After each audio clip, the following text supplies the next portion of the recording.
अस्सलाम वालेकुम रहमतुल्लाहि व बरकातहू। दोस्तों, एक बहन ने सवाल किया है कि हज़रत ये बताइए कि क्या शादी के बाद बिछिया पहनना ज़रूरी हो जाता है? क्या बच्चे जब पैदा हो जाएं उसके बाद बिछिया पहनना क्या ज़रूरी हो जाता है? आज मैं आपके सामने इसी के ताल्लुक़ से बताने वाला हूं। बस आपसे गुजारिश है कि वीडियो को आप ध्यान से देखिएगा।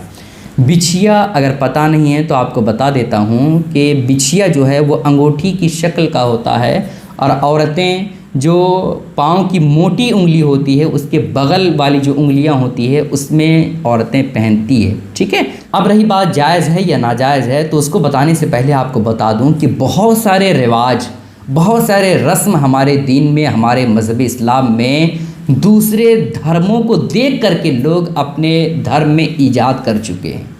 जैसे अगर कोई मुस्लिम पहले की औरतें होती थी तो देखती थी कि वो दूसरे जो धर्म के लोग हैं ऐसा कर रहे हैं तो हमें भी करना चाहिए। तो बहुत सारे रस्म जो दूसरे धर्म में ज़रूरी के तौर पर किया जाता था वो हमारी मुस्लिम औरतें, मुस्लिम बहनें जो है उसको ज़रूरी समझ करके इस्लाम में ईजाद कर दिए। जैसे इसी तरह से आपको पता होगा, मैंने वीडियो बनाया था कि शादी के बाद बहुत सारी औरतें ऐसी हैं जो कहती हैं कि चूड़ियाँ पहनना बहुत ज़रूरी है, जबकि इसकी हकीकत आपको उस वीडियो में बता दिया था कि कोई ज़रूरी नहीं है। बस दूसरे धर्म को देख करके ये औरतें कहती है, जो बुज़ुर्ग माएँ और हमारी दादियाँ होती हैं वो कहती है कि ज़रूरी है शादी के बाद चूड़ियाँ पहनना, है ना।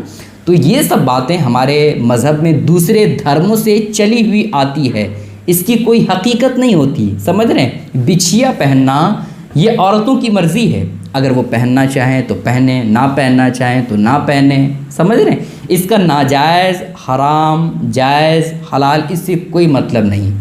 जायज़ या नाजायज़ से इसका कोई दूर दूर तक वाबस्ता नहीं है, ये श्रृंगार से रिलेटेड है। क्या?